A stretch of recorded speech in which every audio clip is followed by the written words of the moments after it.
Okay, hello, good afternoon. 3 offices, it's good to see you. It's nice to see, well, Monica, you're from a different office, so thanks for joining. I always love it when Monica's in my classes, so hi. So today we're going to be talking about starting the 6 Personal Perspectives course, which is definitely a Keller Williams course. And I just mentioned this in our team meeting that we had a few minutes ago, but I'll reshare it all. This is a course that Gary Keller created, and it's a mindset course. And first of all, raise your hand if you do not have the student manual. Okay, let me throw that in the chat for you really quick, because that will be really helpful. So let me get this PDF for you. I think I did it wrong. God, I hope I don't lose you guys. Hang on.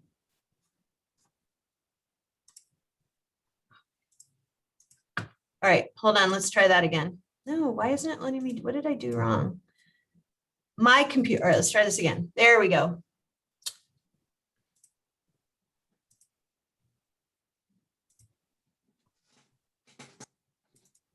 Student manual.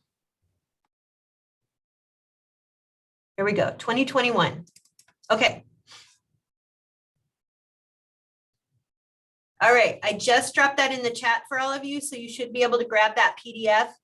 And we are going to have a PowerPoint presentation, but feel free to grab the manual and be going along with the manual as well.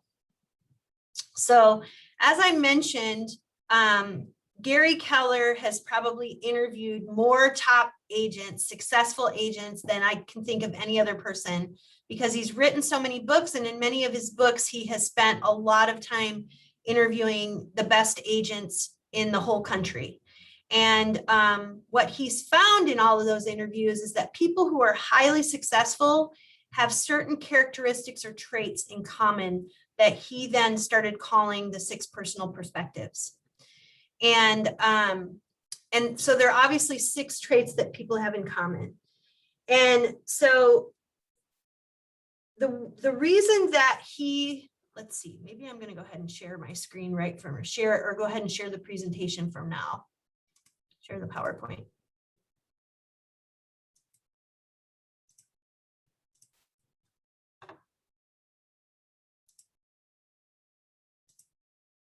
All right, here we go. All right, can everybody see the PowerPoint? Yes, great. So what happened was when Gary Keller started interviewing all these people, he asked a question. And that question was, what is it that differentiates those who have achieved at the highest level from those who don't seem to accomplish as much? What is it that differentiates those who achieve at the highest level from those who don't seem to accomplish much? And what he found was 6 things that they have in common. So he asked this question, and he found that there's really 3 different circles that encompass those 6 different perspectives. And those circles are mindset, attitudes, and their approach to life. So what is their mindset like? What is their attitude like? And what's their approach to life? And in discovering all of that, do any of you guys did you open the PDF that I sent you? Does anybody have it open? Yes, I am. I do. Elsie, do you have page, I think it's page 8, and it says the 6 personal perspectives defined, and it has these 3 circles on it. It might be page 7. It's page 7 or 8. Let me see here. Okay, page 7. Yeah, the 6 personal perspective defined. Yeah. You see at the bottom where it says mindset is key? Yeah. Can you read those 2 paragraphs for us? Yeah.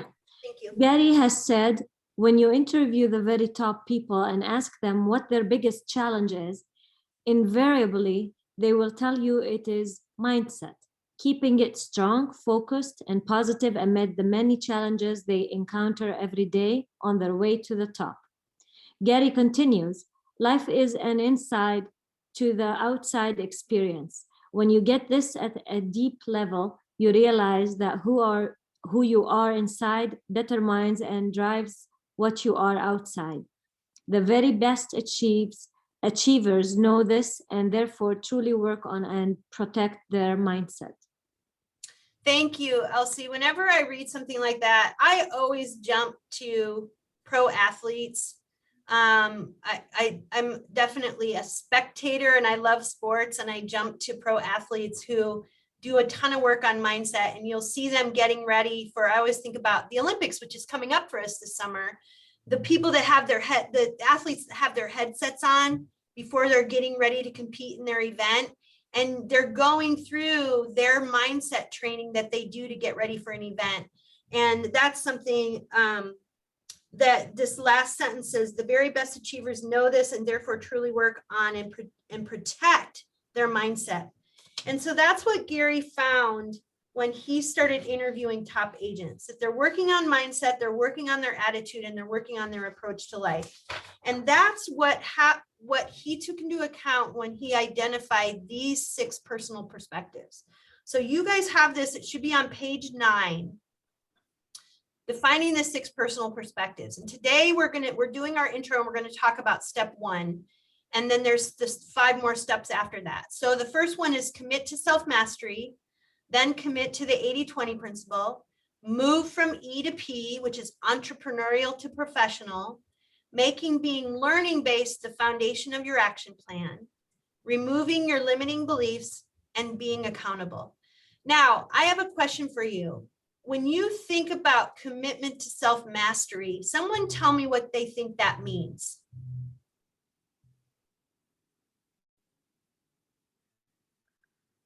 I think to do your best communicating with, in this profession, particularly, you need to make sure that you're communicating with people, you are getting involved and in touch with everything, everybody who is around you, and continuing to communicate all the time. Anybody else have any suggestions or comments about what it means to commit to self-mastery for you? Anybody else? Yeah, I mean, I would just say, like, not even in the job sense, just in general, committing yourself to anything and being 100% in it, and just knowing all the ins and outs without, tripping on anything, basically, is how I kind of see it. Awesome. Figuring out your goals too. Yes. Yep. So they just have this little thing for you. You guys can write whatever you want, but this is what they say. I'm going to nail it. I'm going to master this. Okay. When you think about commitment to the 80-20 principle, does anybody have any ideas what that means? Who doesn't know what the 80-20 principle is? Raise your hands. I have the presentation up, so it's hard to see you guys. Okay, thank you. Oh, good. I have people here. I'm looking at who else here. Anybody know what the 80-20 principle is? Work to getting leads. Okay, so I'm going to define it way outside of real estate for you. So there was a scientist in Italy like 100 years ago who discovered that, gosh, I don't even remember what crop it was. A certain crop was yielding 80% and other crops were only yielding 20%. And in his research, he found that this 80-20 principle, and by the way, his name is Pareto, this 80-20 principle plays out in many, many aspects of our life. So it basically means, and we're going to have a whole class on it this Thursday, so I'm just very quickly going to talk on it. It basically means that you should have that 80% of your focus should be on your 20% activities, and that's going to give you the best results. Okay, so you have to hone in on those 20% activities that are going to give you your best result. Another way to look at it is 20% of the agents in the Bay Area are doing 80% of the real estate. So those are different ways to look at it. What they have here is I'm going to focus on my big rocks, which means I'm going to focus on my 20% activities, listings and buyers, which is going to give me 80% of my results. Cleaning my desk is not a 20% activity. I need to focus on those 20% that are going to give me 80% results. Now, what do you guys think moving from E to P means? Moving from entrepreneurial to purposeful? Anybody have any ideas? Moving to more direct action. That's great. Thank you, Zach. Moving to more direct action. One of my favorite things, you guys all know, I interview a lot of agents to join our office. I interview a lot of brand new agents. And many times in my interview process, I hear people go, well, I have an entrepreneurial spirit. I love being an entrepreneur. And what Gary Keller is challenging you here is, it's great to be an entrepreneur, but you need to have a plan. You need to be purposeful. So moving into a purposeful action. I am purposeful about breaking through my ceiling of achievement, getting better. What do you think making learning-based the foundation of your action plan means?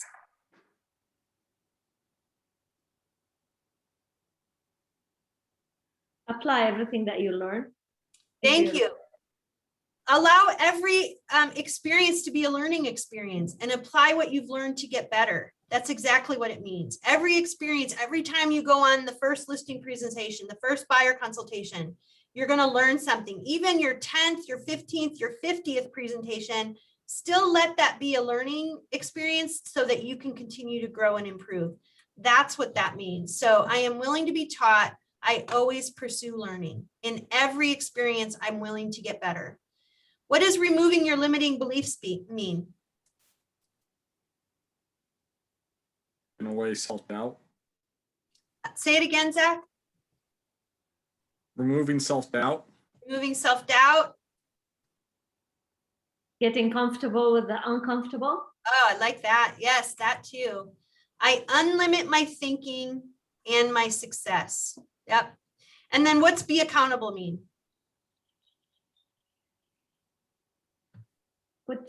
Put your acts where your words say, just don't promise false promises. Whatever you decide to do, just act on it, do it. For those of you who were in our team meeting this past hour, Donna Castillo mentioned something about being competitive. Do you guys remember what she said? Anybody remember? She talked about wanting to hit that goal and talked about, I want to hit 11 or I want to hit 12. I'm at 9. What am I going to do to get to 12? She was being accountable to her goal. She was being accountable to herself. So what they have here is it's mine and I own it. What can you do to be accountable? So you set goals and what can you do to be accountable to them? So those are the 6 personal perspectives that Gary Keller identified that every person that he has worked with, interviewed, coached has in common. Commitment to self-mastery, commitment to the 80-20 principle, moving from E to P, entrepreneurial to purposeful, making being learning-based the action of the foundation of your action plan, removing your limiting beliefs and being accountable. And so in this course, which again, we have divided up into 6 segments, we're going to be focusing on a different perspective each time. So the next thing I want to do with you guys is I want to have you watch. I'm going to stop sharing. I got to share a different thing. I want you guys, was supposed to be part of your pre-homework. It's a TED video and it's only about 4 minutes long. So I first also want to make sure for those of you who just joined me, I'm going to put the student manual in the chat again so that you guys can grab it. So I just loaded that in the chat and now I'm going to share this video. This is a TED Talk. And then we're going to take a couple minutes to discuss what you took from this TED Talk. All right.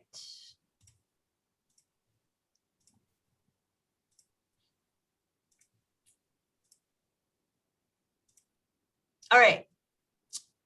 You guys ready? Mm-hmm. Imagine a big explosion as you climb through 3,000 feet. Imagine a plane full of smoke. Imagine an engine going clack, clack, clack, clack, clack, clack, clack. Sounds scary. Well, I had a unique seat that day. I was sitting in 1D. I was the only one who could talk to the flight attendants. So I looked at them right away, and they said, no problem. We probably hit some birds. The pilot had already turned the plane around, and we weren't that far. You could see Manhattan. 2 minutes later, 3 things happen at the same time. The pilot lines up the plane with the Hudson River. It's usually not the route. He turns off the engines. Now imagine being on a plane with no sound. And then he says 3 words, as unemotional 3 words as I've ever heard. He says, brace for impact. I didn't have to talk to the flight attendant anymore. I could see in her eyes, it was terror. Life was over. And I want to share with you 3 things I learned about myself that day. I learned that it all changes in an instant. We have this bucket list, we have these things we want to do in life, and I thought about all the people I wanted to reach out that I didn't, all the fences I wanted to mend, all the experiences I wanted to have and I never did. As I thought about that, later on I came up with a saying, which is, I collect bad wines. Because if the wine is ready and the person is there, I'm opening it. I no longer want to postpone anything in life. And that urgency, that purpose has really changed my life. The second thing I learned that day, and this is as we clear the George Washington Bridge, which was by not a lot, I thought about, wow, I really feel one real regret. I've lived a good life. In my own humanity and mistakes, I've tried to get better at everything I've tried. But in my humanity, I also allow my ego to get in. And I regretted the time I wasted in things that did not matter with people that matter. And I thought about my relationship with my wife, with my friends, with people. And after, as I reflected on that, I decided to eliminate negative energy from my life. It's not perfect. It's a lot better. I've not had a fight with my wife in 2 years. It feels great. I'm no longer trying to be right. I choose to be happy. The third thing I learned, and this is as your mental clock starts going 15, 14, 13, you can see the water coming. I'm saying, please blow up. Right? I don't want this thing to break in 20 pieces like you've seen in those documentaries. And as we're coming down, I had a sense of, wow, dying is not scary. It's almost like we've been preparing for it our whole lives. But it was very sad. I didn't want to go. I love my life. And that sadness really framed in one thought, which is, I only wish for one thing. I only wish I could see my kids grow up. About a month later, I was in a performance by my daughter, first grader, not much artistic talent, yet. And I'm bawling, I'm crying like a little kid. And it made all the sense in the world to me. I realized at that point, by connecting those 2 dots, that the only thing that matters in my life is being a great dad. Above all, the only goal I have in life is to be a good dad. I was given the gift of a miracle of not dying that day. I was given another gift, which was to be able to see into the future and come back and live differently. I challenge you guys that are flying today. Imagine the same thing happens on your plane, and please don't. But imagine, and how would you change? What would you get done that you're waiting to get done because you think you'll be here forever? How would you change your relationships and the negative energy in them? And more than anything, are you being the best parent you can? Thank you.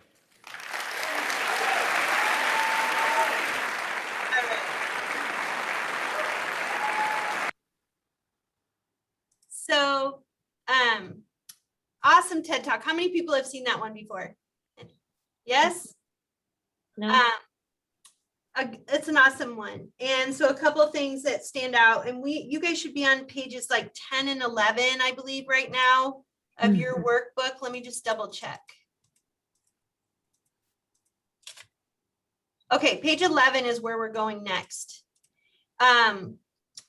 So Rick talks about, I no longer want to postpone anything in life. That urgency, that purpose has really changed my life. He talked about ego. He talked about time wasted with people who matter. and that he eliminates negative energy. He no longer wants to be right. He chooses to be happy. And then he talked about dying wasn't scary. It was sad because there were still things that he wanted to do with his children was the biggest thing he focused on.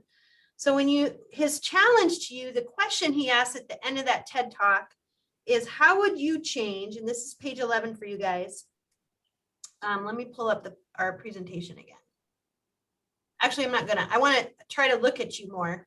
So how would you change? How would you change? Question mark. What would you do that you are waiting to get done because you think there will be forever? Do you think you have more time? And what would you change and maybe have a bit more urgency on?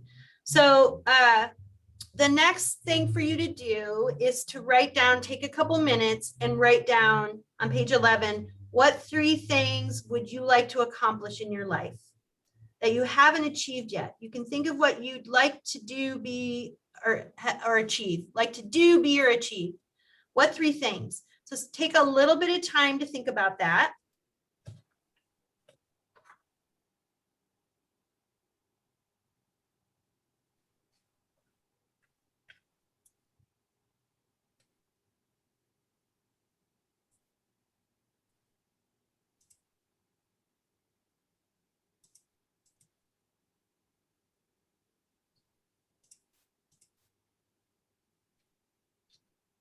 What 3 things would you like to accomplish in your life?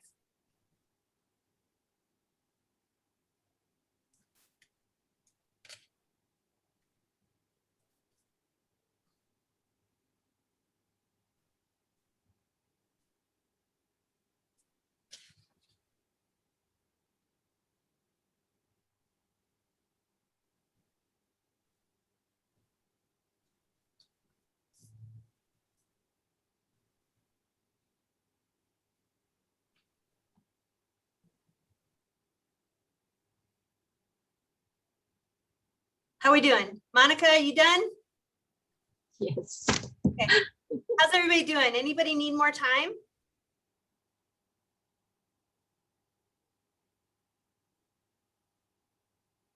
You good? Okay. A little more participation would be helpful, you guys. So when you think about that list, I'm hoping that one of those things you want to accomplish is somewhat real estate related, because that's why we're here today. We're all here because we have an interest in real estate. Doesn't mean that that's everything you want to accomplish in life, but I want at least one of those accomplishments to be somewhat real estate focused. And the question I have for you is, how do you think learning about and mastering these 6 personal perspectives can positively impact one goal that you want to achieve? And I can go back to them really quickly, and they're on page 9 for you guys, and I'll share my screen real quick and we'll look back at them. Come on. What about these 6 personal perspectives, learning them will help you achieve one of your goals? How do you think they can help? Lee, are you talking to me? Because you are on mute. It's a blueprint to accomplish the things you haven't. That's great. I love that. A blueprint. It's a roadmap. It's definitely a roadmap for you guys, or a blueprint to help you get better at what you want to get better at. Everybody has different goals, right? Sure. Yeah. Okay. So the next part for you guys, let me go ahead and make this on slideshow mode from the current. In fact, if I can make one more comment. Yes. The reason people are successful or not, especially when it comes to an organization, no matter what the goal is, if you are in a process that creates success, it will explain how to deal with difficult issues, some personal, some extra personal, so within ourselves and within the people we deal with. But people succeed or fail depending on the process they're involved with. Yep. And what Gary Keller has laid out by all of these interviews is the pearls of wisdom about how people became very successful regardless of the roadblocks or barriers that they may have had to being that. Yeah. So if we just simply follow this roadmap, everyone, if you're committed to it, you'll be successful. And sometimes it's called the unknown territory. Yeah. If you've never been successful before and you finally get there, you suddenly realize all the areas that you could have been better at, but it's only because you pressed through to get to. Yeah. So if people experience success in a business that they have to create in their head, instead of being an employee, which is a big switch for many people, but when you run your own business and you're able to follow these 6 simple steps without complicating them, you'll be successful because of the process. And after the first time, each time after gets a little better. Thank you. And so who here in our group today knows my favorite bold law? Who knows it? What is it? If you're writing in the chat, I can't see it. Go ahead, Alex, let me hear it. What you focus on. What you focus on expands, which is exactly Right. what we just talked about. If you're going to focus, whether you're focusing on positive or negative, that's what's going to show up, you guys. And by focusing on this, you're creating a roadmap that's going to help you, a blueprint or a roadmap that's going to help you to success because you're focusing on success. Lee said something else that reminded me of one of my favorite quotes of all time that I just looked it up on my phone. I'm going to read it to you guys.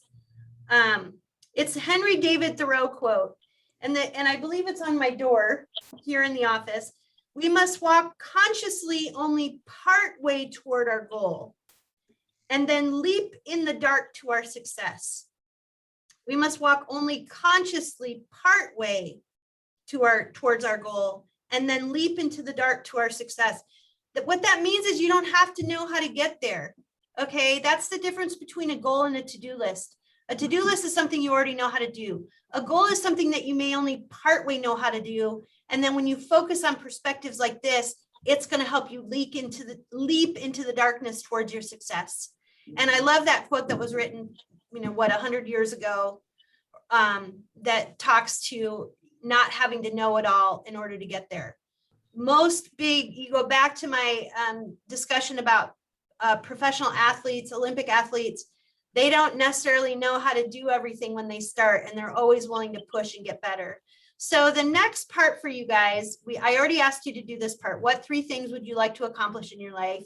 I'm hoping that one of those things has something to do with real estate in some form or fashion. So let's look at that goal. I want you to think about this. What is the goal? What is your goal? What is your real estate goal or life goal that has something to do with real estate? And ask yourself the next 3 questions. How are you doing with that goal right now? So this is page 13 for you guys. What is your goal? Pick a goal that's somewhat real estate related in some way. Okay. What is that goal? How are you doing with that goal? How do you feel about that goal? What will your future look like if you do not achieve this goal? Is it no big deal or is it a big deal? What does your future look like if you don't achieve this goal? So page 13, what is your goal? And again, you have other goals in life, and that's totally okay for you to fill this page out with other goals in mind.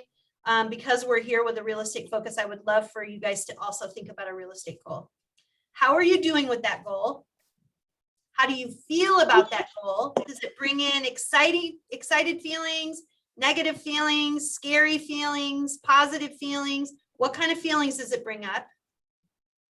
You got to identify that so that you can work on it. And what will your future look like if you do not achieve the goal? Okay.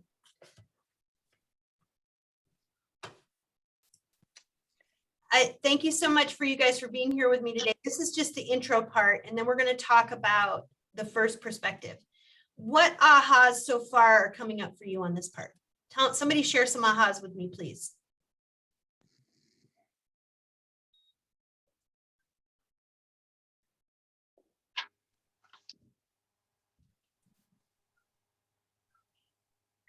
Wow. I have one. Oh, sorry, was somebody else gonna? Vanessa, thank you for participating. Yeah. I was just going to mention how we're talking about success, and a lot of people believe that success is really hard to attain, but all successful people know that it's actually really easy to do. They just know the systems and stick to what they know. Like they say, don't try to build the wheel. The wheel's already built. Like it's already there for us. We just need to follow these steps to get us there. Yeah, don't make it harder than it needs to be, huh? Yeah, exactly. Yeah. Which we tend to do a lot because we come into this and we try to figure it out on our own, but it's like you don't need to figure it out on your own. Somebody else already figured it out. You just have to know what works for you. Thank you.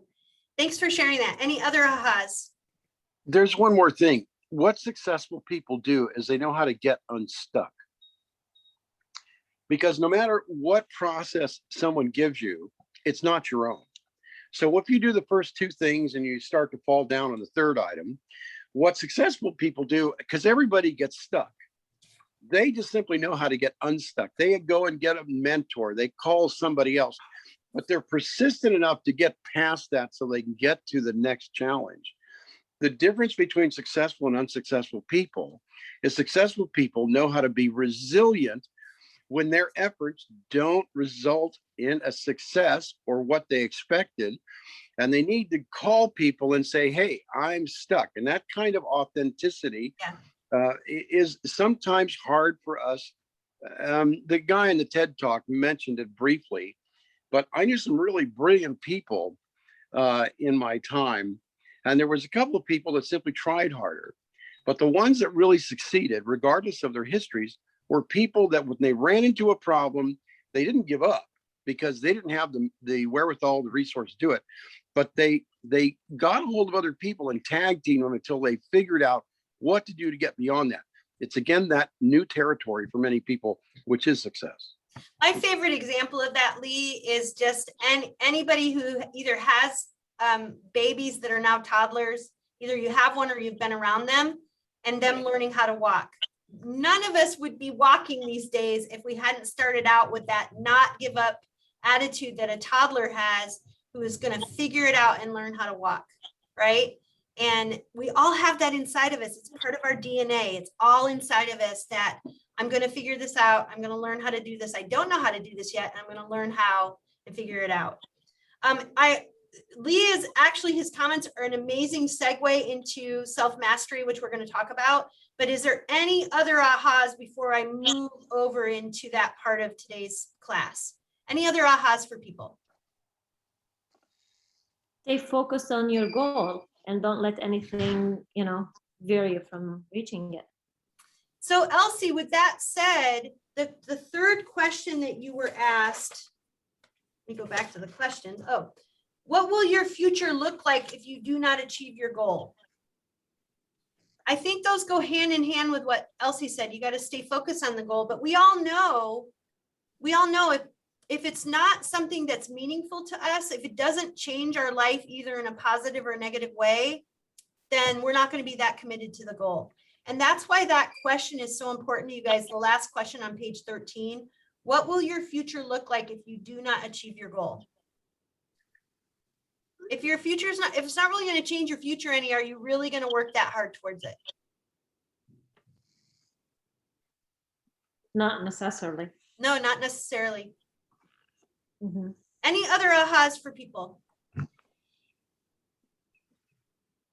really is just you holding you back. Say it a little bit louder, Alex. It really is just you holding you back. Yeah. We can be our own worst enemies. Everybody else believes in you a lot of times way more than you believe in yourself, right? Thank you for that. Of course. Yes. Okay. With that said, let's move forward to the next part. Oh, before I do that, since I'm looking at everybody, I did put it in the chat 2 times. Does everybody have the student manual or do I need to put it in the chat again? Somebody tell me if you do not have it. Let me check.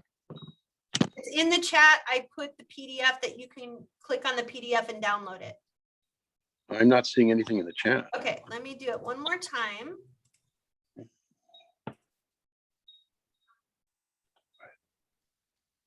All right, so I have now put it in the chat. And so check the chat. There should be a PDF for you there that you can download the student manual.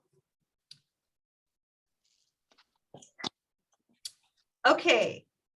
So we just went over the intro, just to give you guys a perspective of what's going on with this class, 6 personal perspectives.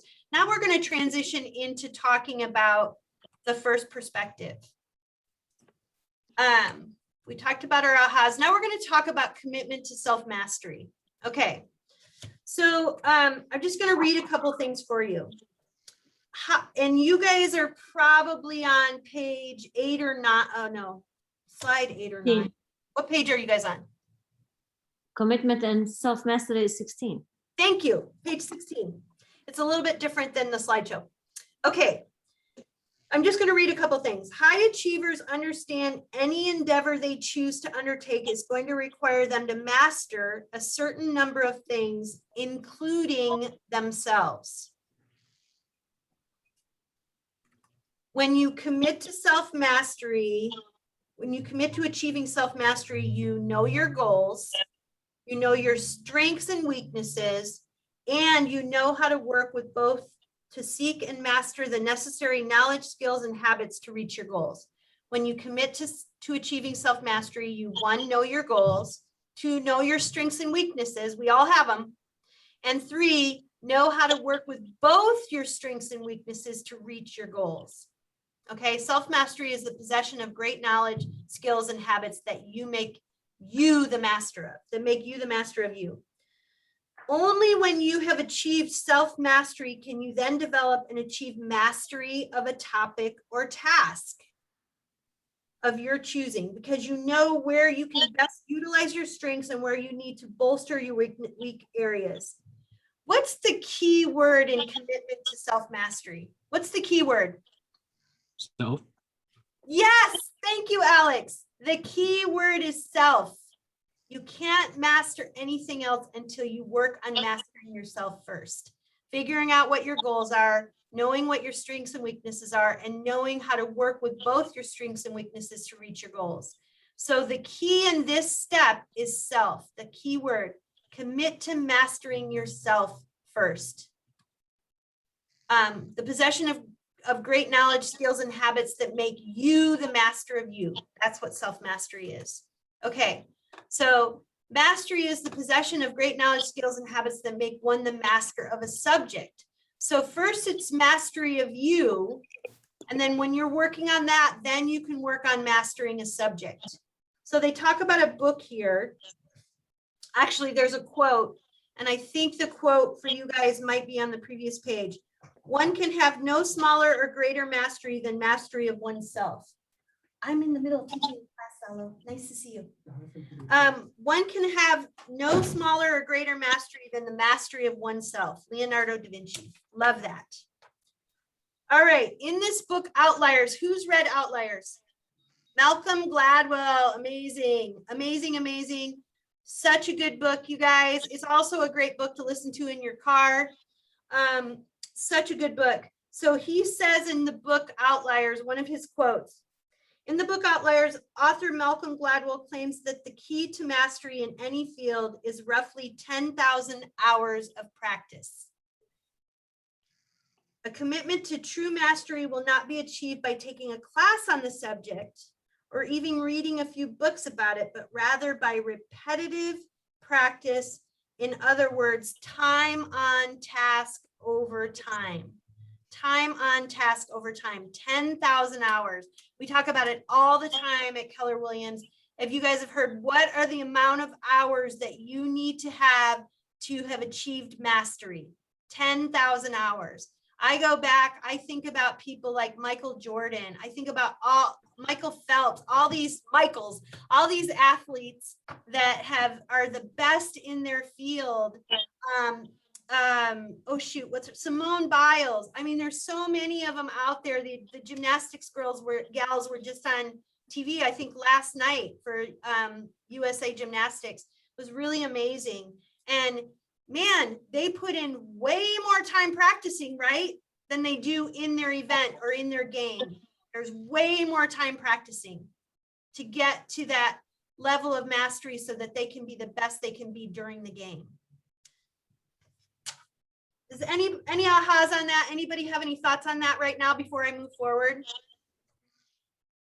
What do you think about that in relationship to real estate? It's absolutely necessary that you have your game down cold, because you could be standing anywhere in a postal line, in a grocery store, and someone's going to ask you a real simple question where they've got most of the answers. And so, to your point, very quickly, when they interviewed the Beatles manager way back when, and they said, how do these guys get to England and be so good? He said, well, we did German Hofbräus until they had practiced every song 10,000 times, and we changed their names from the Roaches, which didn't get any play, to the Beatles, which got all the traction in the world. And the first thing I did is I hired girls to stand up and scream during their first performance in case they forgot the chord sequence. Yeah, 10,000 hours. yeah, I've seen that Beatles documentary as well, where they talk about they had this opportunity to continue to play over and over and over again, and that's how they got so good. And anybody else have any other thoughts around that? When you think about it in comparison to real estate, what does it bring up? COVID gave us this, it stopped us from being able to be in the field that much. So it's disserviced us. That's how I Okay. feel, at least.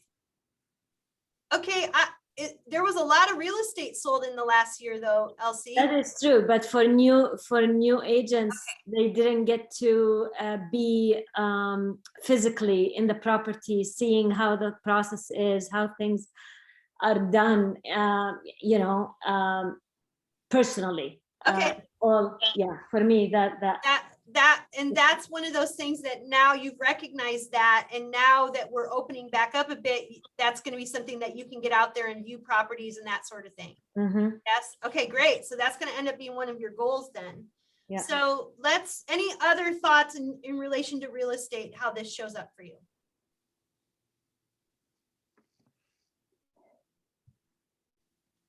Okay, I'm going to switch my order. I was going to have us look at this slide next, but I'm going to go back and, maybe I did do it that way. I want you guys to watch this video next. And then we're going to talk about putting the pieces of the puzzle together, which I believe is page 19. So Bruce Hardy is a Keller Williams leader, trainer. I've watched him in a couple of different classes. He's going to do a short video to talk about his own commitment to self-mastery. Let me just make sure. Yep, my sound is shared. So here we go. Please listen. This is about 2 minutes long.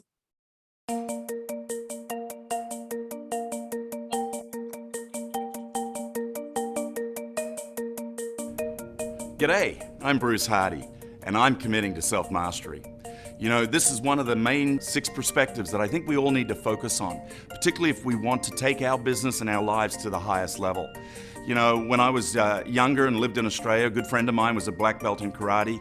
He invited me to participate in karate, so I joined. I was a white belt, and after about 6 weeks or so, we were one day practicing sparring. And it was interesting because we were throwing a punch, relatively simple, straightforward punch. We both knew how to do it. The idea was that you would throw the punch and you would stop 2 inches from the other person's face. So my friend, the black belt, would do it, and he would snap, his gi would snap, and I had wind hitting me in the face, and it was just beautiful the way he threw it. Then it was my turn, and I got down and I went whack, and I watched my friend fall to the floor because I hit him instead of stopping 2 inches in front of his face. We both knew how to do it. He'd mastered it, I had not. I will tell you, I brought the same approach to my real estate business. I realized my focus had to be on listings. And what I did was, by focusing on my listing presentation, practicing over and over and over again, I was able to list over 250 homes a year. Wow. There's a wonderful saying out there, and that is, amateurs practice to get it right, professionals practice to never get it wrong. My question to you, are you an amateur or are you a professional? Commit to self-mastery. Very nice. Very deep. Yeah, he Very deep. makes that hit home pretty simply, doesn't he? So I have it written down in case you didn't get it. Amateurs practice to get it right. Amateurs practice to get it right. Professionals practice to never get it wrong. So if somebody wants to type it in the chat, that'd be great. Amateurs practice to get it right. Professionals practice to never get it wrong. So when you think about then, if we go back to, I'm going to read the Malcolm Gladwell quote again from the book Outliers. A commitment to true mastery will not be achieved by taking a class on the subject or even reading a few books about it, but rather by repetitive practice. In other words, time on task over time, time on task over time. And when you think about what Bruce just talked about, what was the one aha that he had that helped him gain a huge listing business? What was the one thing he worked on? Vanessa, you're muted. Listing presentations. Listing presentation. And I go back to thinking about all those athletes that I talked about. They're not practicing during the game, you guys. They don't show up to the listing presentation and practice, right? They put 10,000 hours in before the listing presentation even starts, right? Basketball, baseball, gymnastics, swimming, whatever you guys want to think about, real estate, practice, practice, practice, practice, practice, practice, practice before you show up for the presentation. And that's what Bruce found was the most important part for him. Okay, so any thoughts on that? Any ahas before I go to page 19? Any thoughts? Where else for you for real estate? For your own personal ahas, back to your goal that you wrote. What do you guys need to practice on? Where's your 10,000 hours need to be? What are some ahas for you? Elsie mentioned that she needs to learn the inventory better. Now that she can get out there and view houses better, as a brand new agent, learning the differences between houses. Brian Porter talked about it in our team meeting earlier today. Learning how to price properties is really important for listings. It's also important for buyers so that you can help buyers write the best offers possible. You need to know how to price property. So for Elsie, that's something that she's working on. What are some other things that you're working on? Vanessa. I actually wanted to mention there was a video that I watched. It was a webinar where they were interviewing Ryan Serhant. I don't know if you guys know who he is. He's basically a real estate agent who has but basically he was on a webinar and they asked him, because he moved from Florida to New York, which he didn't know anything about New York, but he had to prepare himself. So he said to not be like scared or intimidated. He was like, I went as prepared as possible, which is kind of like putting in all those before you actually up. That way you have that kind of leverage of like that knowledge that you can give out to people. Yep. So he practiced before he showed up. Yeah. Other things that it brings up for you, things you guys are working on.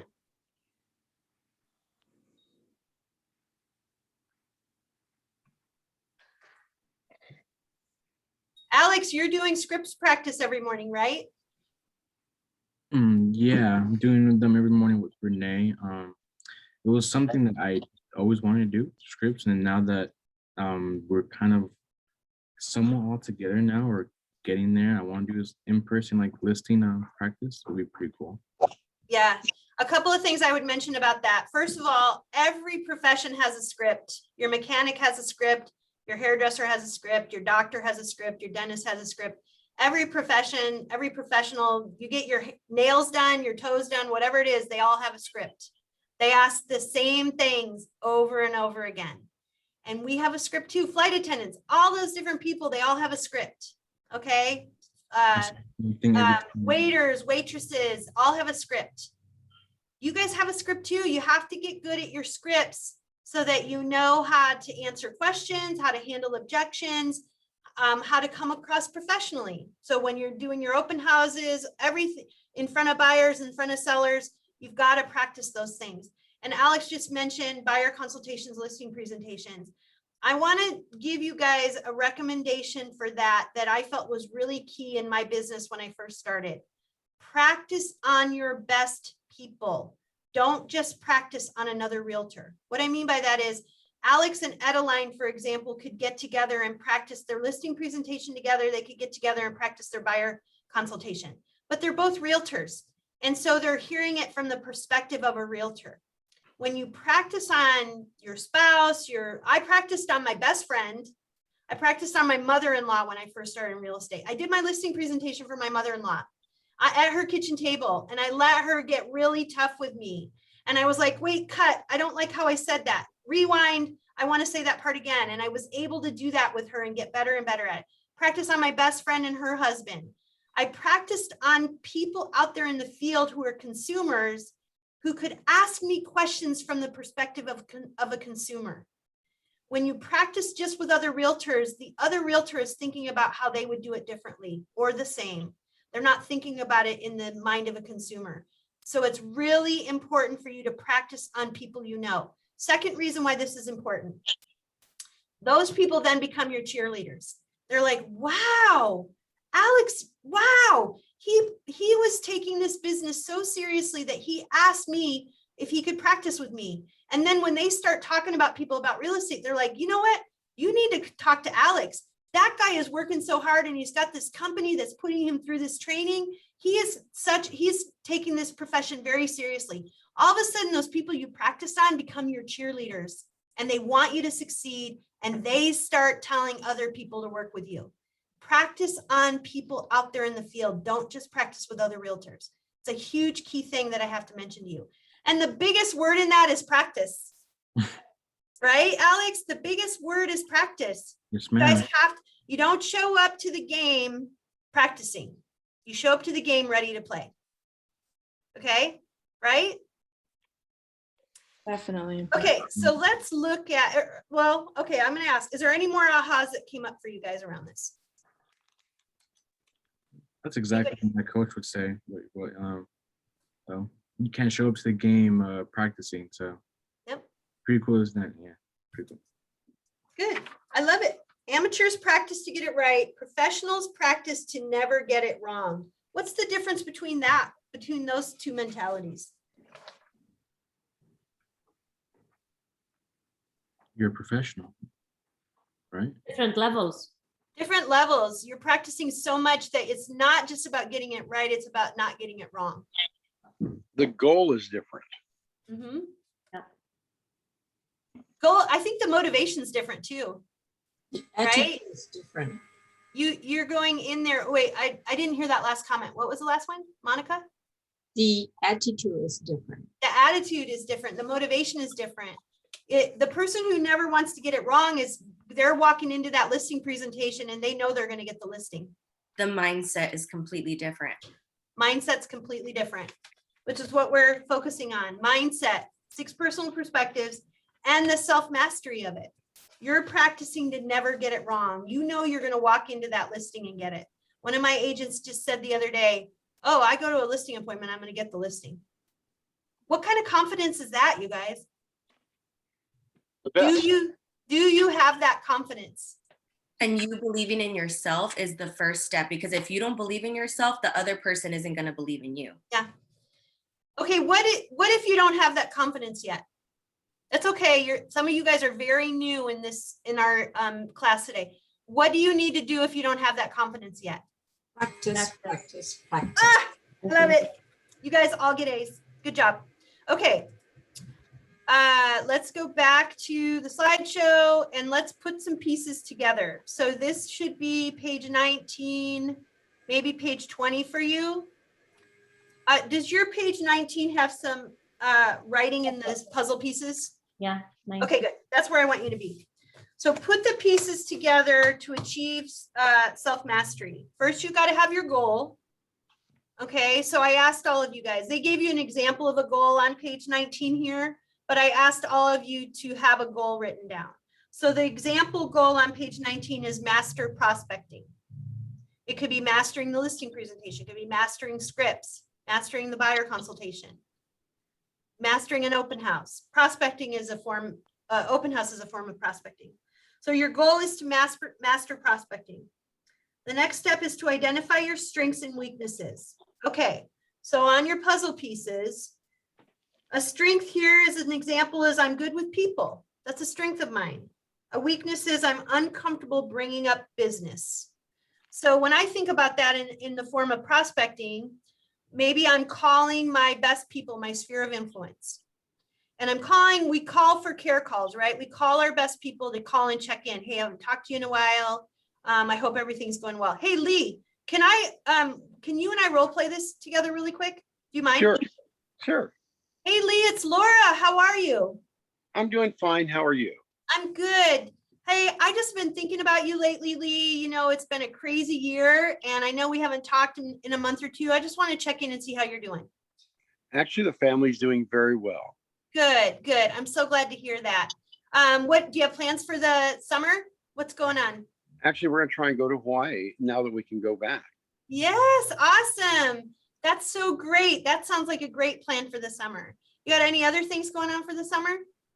Just working on the business that I've got and taking time off for the family. Oh, good. Good for you. I definitely have some of those same goals as well. And plans for the future besides going to Hawaii, now that we're getting back to normal, what's the next year look like for you? Well, we're thinking about buying a property, actually. Are you? Well, you know what, Lee, I happen to know somebody that might be able to help you with that. Well, that would be a good idea because during the last year, of course, we had to reassess what was important, and it turned out to be family, not property. And now that the pandemic is waning, we're going to consider, doing something in a permanent way instead of renting. Well, that's great. I would love to set up a time to talk to you about that further. Today I just wanted to call and check in, but since you're bringing up real estate, of course, I would love to help you with that real estate. That'd be great. I look forward to a conversation about that. So let's break script for a second. Let's just say that Lee didn't quite take it in that direction. Let's just say Lee and I were just having a check-in. He's telling me about plans. I don't know if you guys noticed, I did a forward on him. Family, occupation, recreation, dreams. Okay. So super easy, FORD. And let's just say we're wrapping it up. Okay. And then I just happen to say to Lee, hey, Lee, listen, I have a favor for you. It's super great. I hope you'll check in with me after your trip to Hawaii. I'd love to hear how it goes. I'll be checking Facebook to see pictures. And listen, I have a favor to ask of you. My real estate career is going really well this year. And I just want to put a friendly reminder out there to you. If you ever know anybody at work, you were talking about work. If you know anybody at work or in your neighborhood who is thinking about buying or selling, I would love to talk to those people. I'd love to work with people like you, Lee. And so I hope that you'll keep me in mind when you're hearing about things in the neighborhood or at work or with your family and of people who are thinking about buying or selling. Does that sound okay? That would be fine. All right, awesome. Thank you so much. I can't wait to hear how your trip goes. Thank you again. So just simple, you guys, simple script like that where we're practicing. What it showed there was the strength is you're good with people. The weakness is you're uncomfortable bringing up business. So when you're doing your calls and you're checking in and doing care calls and you're doing a forward, FORD, at some point before you hang up the phone, what you've got to practice is bringing up business. Now, did I bring up business in a pretty natural, kind way? Was I pushy? Not at all. It's a natural flow. Right. Natural flow. Do you think that happened for me overnight? No, of course not. Did that happen with practice? It happened with practice and experiences. Time, what was the quote from Malcolm Gladwell? Time on task over time. Time on task over time. Practice, practice, practice. So that's your next steps. The next steps to identify your strengths and weaknesses. Each of you have them. Self-mastery is about admitting them, identifying them and admitting them. What are your strengths? What are your weaknesses? And then once you're aware of these three pieces, you can create a plan to master prospecting, which is their example. Okay, so you've got your goal, then you're identifying your strengths and weaknesses. You've got your goal, then you write your strengths down, you write your weaknesses down. Then you create a plan of action. Starts with first mastering yourself and identifying those self parts.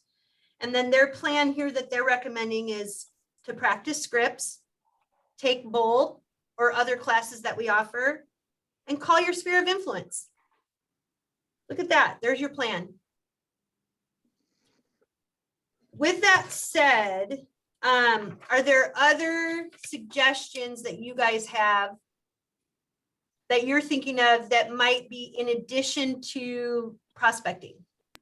Well, I'm going to take one for you. Let's do listing presentation, which was Bruce Hardy's example. So the goal is mastering the listing presentation. Okay.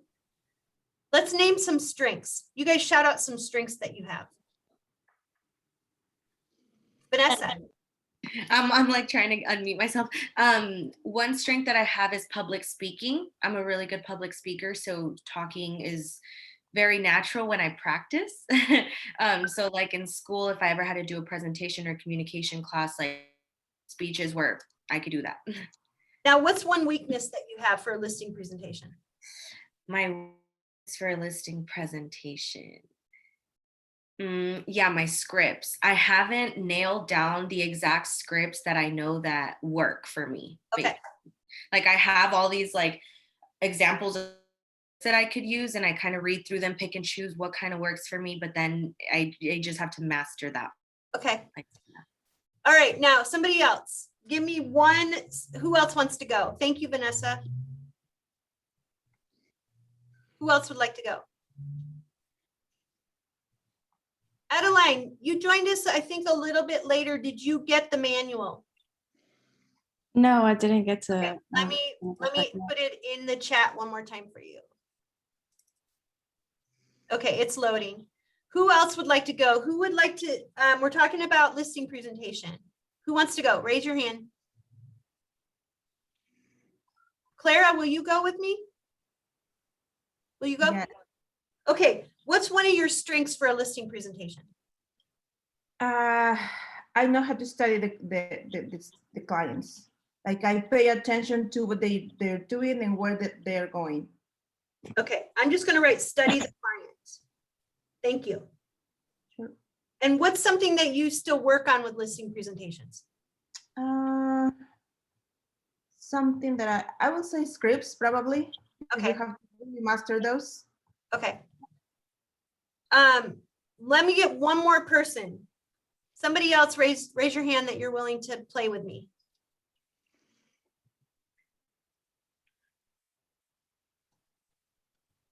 Monica, will you go? Okay.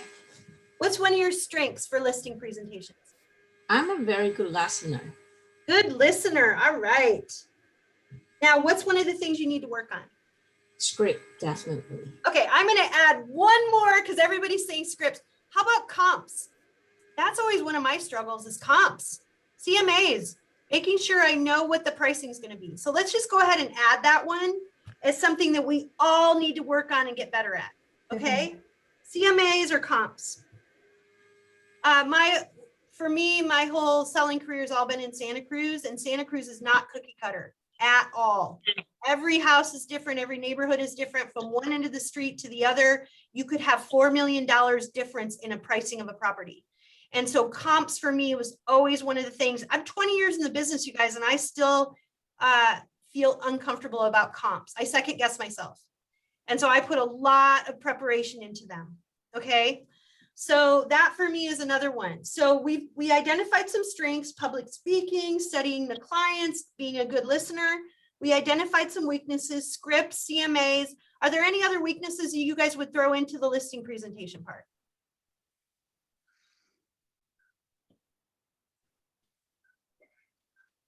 For me, I would say confidence. Confidence. Okay. Need to work on that. All right. Thank you, Adeline. I Now, wanted to add to that. My problem is also too confidence because of the fact that I don't have any prior experience. So it's like, how do you sell yourself to somebody when they ask you, oh, what have you sold? yeah, It's like, I love that. I wish Brian Porter was here with us today. He tells the story about, Clara, I know you've heard this story. He tells the story about his first listing, and he actually got asked, how many houses have you sold? And he actually just said, actually, you're my first one. And the sellers, he posted this on social media recently. The sellers said, well, you got to start somewhere. And they totally signed with him. And he has now helped them like buy and sell like 3 things. So it's just a great story. And let's go into our plan now, okay? Because we've identified our goal, which is listing presentation. We've identified strengths, we've identified weaknesses. What would a plan look like to help us get better at the listing presentation? One of them's already on here, practice scripts. That's already on here. So obviously practice. What else could you practice? The CMAs, doing the research on the neighborhoods, finding out where the schools are, dog parks, etc. So if somebody asks you about the neighbor, let's say you've not actually sold anything, you can actually talk to the people about what the current market looks like and what the recent past has been, and any changes in maybe there's a new dog park or school's closing, something like.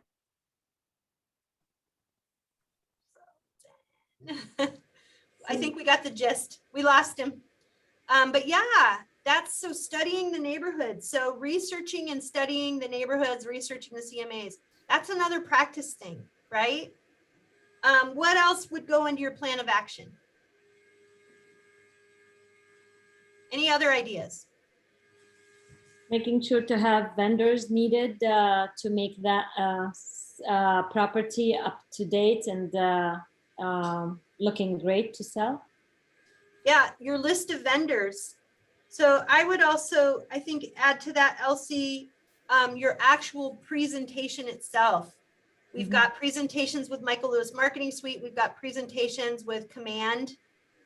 So have you downloaded your presentation and put your pictures in it, put your contact info, put your vendors into it, made it personalized for you so that you have a presentation that you can duplicate and use over and over again to the point where the only thing that's really changing is the property information, because the property will be different every time, right? But certain pieces of that presentation would be the same every time. I always say there's no such thing as a finished listing presentation because you're always going to tweak it. 20 years in the business, I still tweak my listing presentation, but I have a presentation that I can be that's ready to go for me to use within a couple of hours notice. Okay. So that goes, Elsie, I would put that vendor information into the presentation. Okay. Now, I mentioned earlier about practicing on your friends, your family and your friends versus another realtor. So the actual practice of the presentation itself could go into your plan.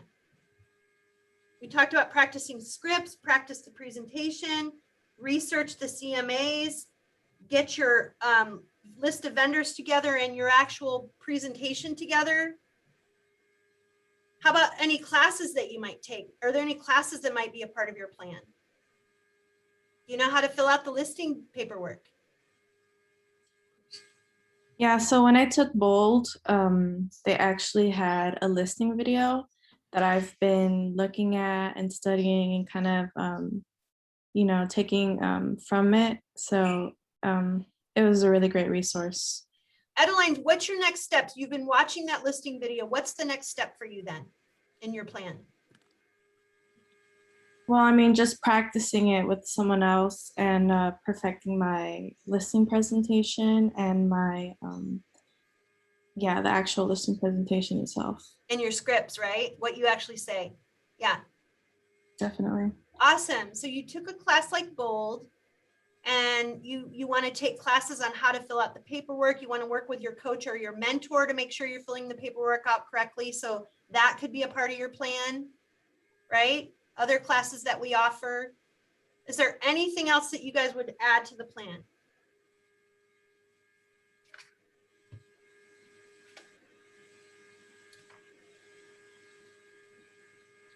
Okay, let's move on. We're almost done, you guys, and we'll go ahead and wrap for today. I just want to share a couple more things.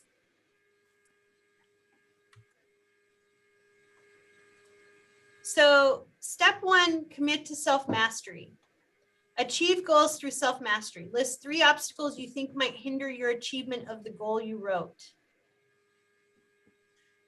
So we're not going to do a partnership exercise here, but I want you guys to go back to the goal you wrote and write down 3 obstacles that you think might hinder your achievement for that goal.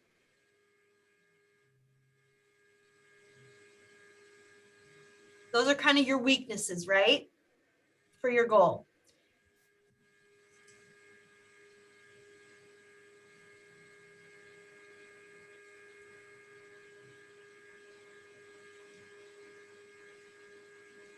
And then 2, share, what are some strengths you feel that you have that will help you overcome your obstacles? So what's your goal and what are some obstacles that might be hindering you achieving the goal? What are some strengths you feel that you have to help you overcome those obstacles? This is pages 21, 22, 23, it says in your course, in your handouts. I move to the next page. Number 3, what weaknesses might hinder you from overcoming the obstacles? How can you conquer them? This is a great question too. Are the obstacles movable? Is there something you can master that will help you move those obstacles? These are great questions for you to think about.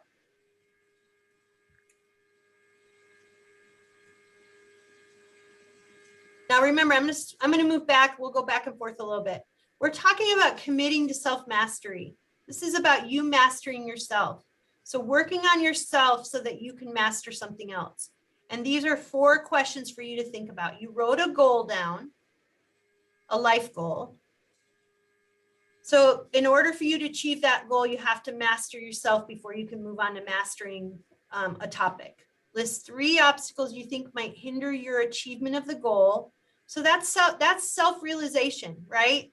What are 3 obstacles I have? Share, oh, I don't want to do that.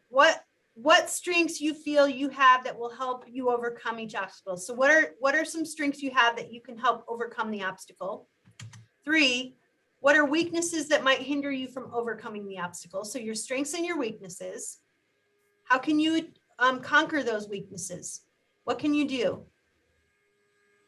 And are the obstacles movable? Is there something you can master that will help?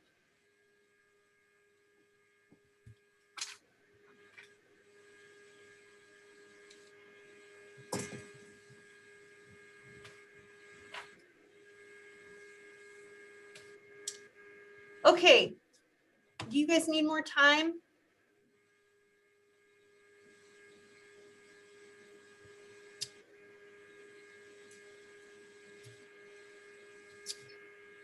I would love for somebody to share with me what came up for you in writing out those questions. And those are on pages. It's really page 21 and 23. With room to write in between. Who would like to share?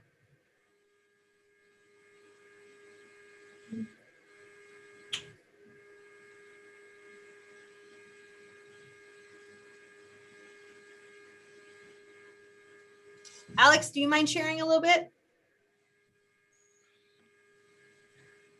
Sure. You.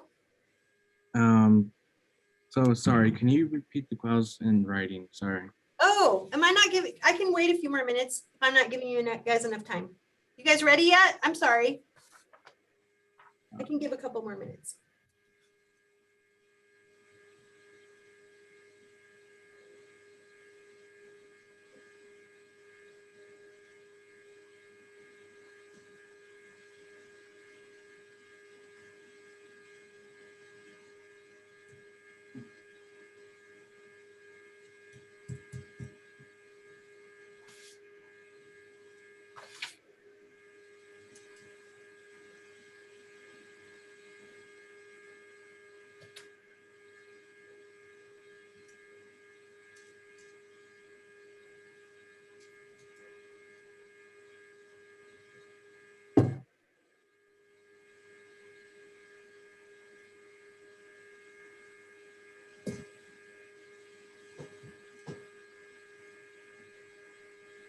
Okay, I want to bring you guys back together so we can talk about this a little bit. So at the beginning, we asked each of you to come up with a goal, a life goal. And then this is really helping you think about the self-mastery part of it. So the goal that you wrote down on page 13, what are some obstacles that you think might hinder your success around that goal? Alex or anybody else, if you're willing to share some of the obstacles that you thought of. I don't have enough discipline to myself. All right, thank you, Monica, for being so honest. Not enough discipline. Anybody else? Confidence. Confidence. Confidence. Any other obstacles? Is mindset the same thing? Yeah, that would be kind of like underconfidence, right? No, I'll put mindset Okay. as a separate one. Hello. I would say the fear of being rejected. Ah, that's a good one. That's a good one. Fear of rejection. Any other things that came up? Procrastination. Oh, thank you. Mm, Can I tell you the three that I have? Yeah. Lack of consistency and lack of clarity. Mm. Is the lack of clarity around the goal, Clara? Yes. Okay. Any others that came up for you guys? Let me ask you this question. Did somebody who shared one of their obstacles, did they have the same as you? Did anybody else have the same one that you had? Ah, Yes. we're not so unique, are we? So that's the great thing about a class like this is that you're willing to share, which I know is hard, but the chances are somebody else is feeling the same way that you are and has some of the exact same obstacles that they're dealing with in their mind. We're all talking about what's in our mind, right? This is a self-mastery class. So we shared those. Now, the next 3 questions are, what are some strengths you feel that you have that will help you overcome the obstacles? So what were some strengths that you all came up with? Vanessa. For me, well, because one of my obstacles too that I have is it's kind of like in the way that I guess it's self-doubt because I'm like, why would somebody want help from someone who's so young? Because people kind of look down on you being younger. But I think of it as, well, I'm trying to think about it as a strength that I'm young and I'm eager to learn. Okay. So, yeah. there you go. So eager to learn. That's what I put. It's interesting that you say that because now as I get older, I'm finding that there's more of that. The older you are, the more you aren't valued. Like maybe we don't know technology as well, you know, all that kind of stuff. So we can play both ways, right? Yeah, definitely both ways. So younger and eager to learn. I was definitely one of the things that I played upon when I was first starting out in my real estate career is I would say to people, and by the way, I didn't have to say this very often. I showed up prepared and my preparation did most of the work for me. But I would say to people, hey, I haven't been in the business that long, but what that means is that I'm eager to learn. I'm working really hard at my skills versus somebody who's been in the business that long and might be kind of bored and tired. So you can play it to your advantage. Yeah, or somebody that has a ton of clients that their time is like separate while, yeah.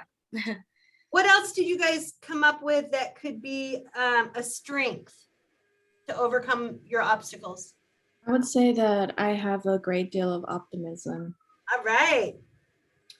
And potential too. Yeah, All we right. will. Optimism, potential.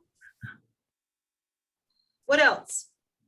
We have mentors, like people that we could ask, which is great. I'm always bothering Renee.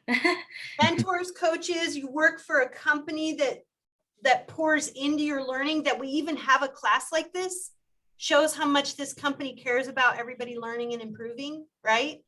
So your mentors, your coaches, your company, what else? There's a lot of amazing books that you could read to kind of get in, get right with like your mindset and for business and things like that. Books, resources, 2 that come to mind right away. The 5-Second Rule by Mel Robbins, amazing book. It's, by the way, I've mentioned it before. It's one of the top 10 audiobooks ever because she's a radio personality. So audio wise, she's amazing. So if you've never, I recommend listening to the book and buying it, but Mel Robbins, The 5-Second Rule, it's amazing. I'd 12 also recommend 12 the, Yeah, sorry, I'd also recommend the book called The Four Agreements. yes, Really good one. I have it around here. 4 Agreements.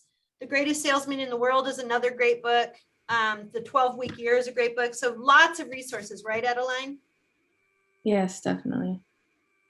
Any other strengths?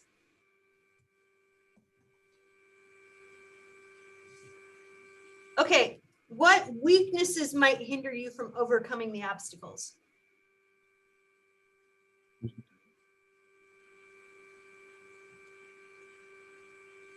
Alex, did you say something? No, I was talking to myself. I'm sorry. Okay. Oh, No, I'm sorry. self-talk is actually a good thing, by the way. Well, it depends on what the self-talk is.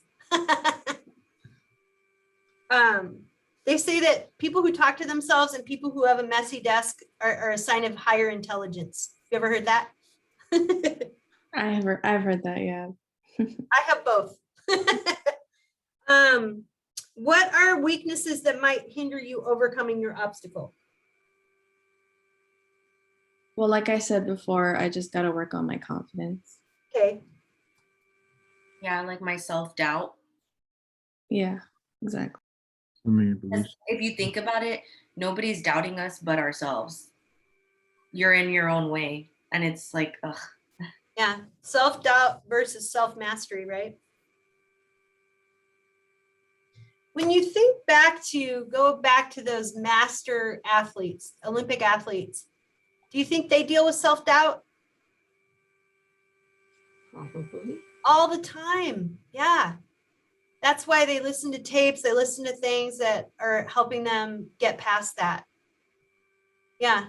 And they're willing to admit it too, right? So that if you can't admit it, you can't work on it. Any other weaknesses that you're thinking of?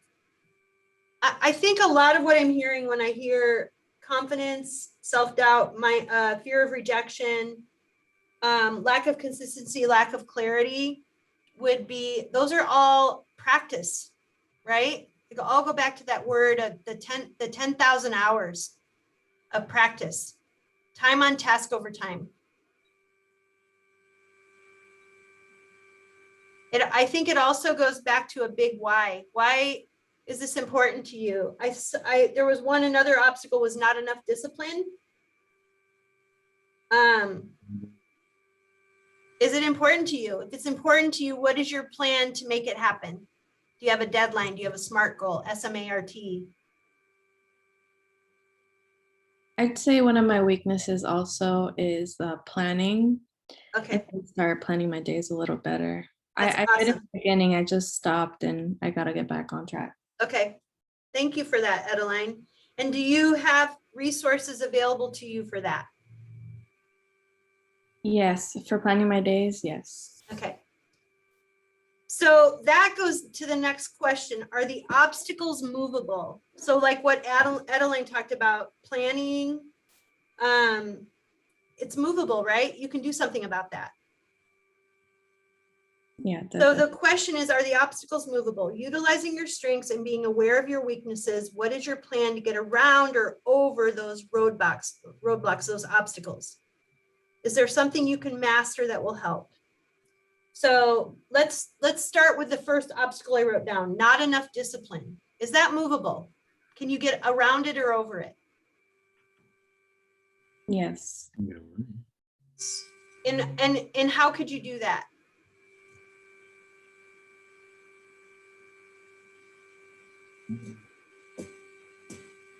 How could you get around not enough discipline or get over it? Hold yourself accountable. Accountability, which is one of the 6 personal perspectives. Okay, confidence or self-doubt, is that movable? Yes. Yes, definitely. How can you get around that or over that? Study the market more. So, know all your numbers. And Know your numbers, study. Yeah. Study, practice. Yeah. Study.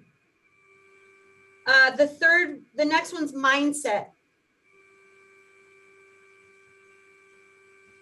Is that Well, movable? Is mindset movable? yes.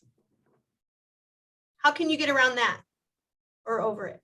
What's helped for me was definitely the books that I've been reading. Yeah. What you focus on expands. Okay. So if you're reading books, it's, you know, what you put in, you get out. If you put junk in, you get junk. If you put good stuff in, you're going to get good stuff to come out. Right. So the books you're reading, the people that you hang out with.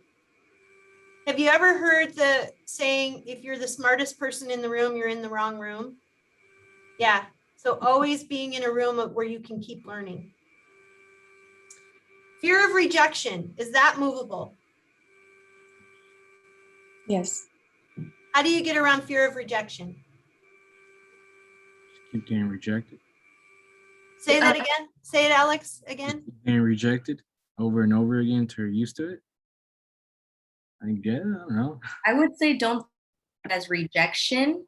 Think about it kind of as like, how would I say this? But you know what I mean, you know, like What can I learn from every experience? So maybe I went on a listing presentation and I didn't get it, but did I learn from it? Okay. And how can that learning help me improve? Does the top agent in your office get every single listing? No. No. No. So they learn from that rejection and get better, right? Yes. And Uh, also it's one step thinking about it's getting a rejection is one step closer to succeed. Yeah, I have that right here. Every no is one step closer to a yes. See, that was what I was trying to get at. Every nose to put. There you go. Every no is one step closer to a yes. And we're in the no business, you guys. We get way more no's than we get yeses. So you have to get used to that. It's like, yeah, I got a no. That means a yes is closer. If you're not getting no's, it means you're not putting yourself out there. So if you're putting yourself out there and getting a no, pat yourself on the back, because it means you're doing you're taking the first step, and then you've got something to improve upon. Okay, that fits very well with the next obstacle, which is procrastination. Is procrastination movable? Yes, we can do planning, we can set goals, we can have accountability, we can have an accountability partner where we tell them, okay, I'm really bad at procrastinating, so my goal is to reach out to 50 people this week. And by Friday, if I have not hit my goal, I owe you an Amazon card. Whatever you need to do to motivate you so that you're not procrastinating. And what is that bigger reason why you're doing this? What's the bigger goal in mind? Keep your eye on that bigger goal. So lots of things you can do around time management, around accountability, which are different parts of the 6 personal perspective that you're going to be learning in the classes to come. Lack of consistency. Lack of consistency, is that movable? Yeah. Be more consistent in your habits. So developing habits every single day. I call that my win the day formula. What did I do today to win the day? And if I didn't win the day today, what can I do tomorrow to win the next day? And those build upon each other. Once you've won, say 5 days, you've won the week. You won 3 weeks, you've won the month. You won 8 or 9 months, you've won the year. Consistency is building blocks. Lack of clarity, is that movable? Absolutely, that's developing SMART goals. S-M-A-R-T. Is it specific, measurable, achievable, or attainable, realistic, and time-bound? Yep, I did them all. Okay, we're almost, it's 2 o'clock. Are there any final ahas that any of you have? I like the one that you say, actually it's not only realtor have the scripts, everybody else, the doctors and the hairdressers, everybody else has a script. I like that one. They're just so good at them, you forget that they're scripts. But you go to the doctor's office and you have a sore throat, they're not asking you about your ankle, they're focusing on your throat, right? So it's them learning how to have their scripts. Your hairdresser, all of them. Your mechanic, talks to you about your car. And so we have them too. And the better we get at them, the more professional we are, just like all those professionals that we deal with every day. Other ahas for you? What you said earlier, we're not all unique, right? Well, you're showing me we're all pretty much dealing with a lot of the same demons, I guess. Alex, when you were in Bold with Carl and Edeline as well, they basically talk about 5 different objections, right? Right? Aren't there like 5 objection handlers that they have you learn and go over in your listing presentation? You're typically going to get about 5 different things that people are going to object to. And if you can practice those 5 objection handlers, you pretty much are going to nail it every single time. We're not that unique. The same types of themes are going to come up. And just like today for you guys, I appreciate that you were willing to share because you found out that you have something in common with everybody else that's in this Zoom together. Oh, what's up, man? Good. So this was perspective 1. There's 5 more. Again, this class is going through the rest of this month. It's a Tuesday, Thursday. We have different people teaching it. I appreciate you guys all being here with me today. It was really fun. Thank you so much for participating as well, because that always makes it more rich. You guys got to learn from each other. So I really do appreciate that. And I hope that you'll continue on in your growth by taking the other classes as well. And you guys all have the manual. If for some reason you weren't able to load it, you can email me and I can email it to you. Okay. Thank you guys so much. Thank you, Laura. Thank you. Have a wonderful rest of your day. Take care. Bye.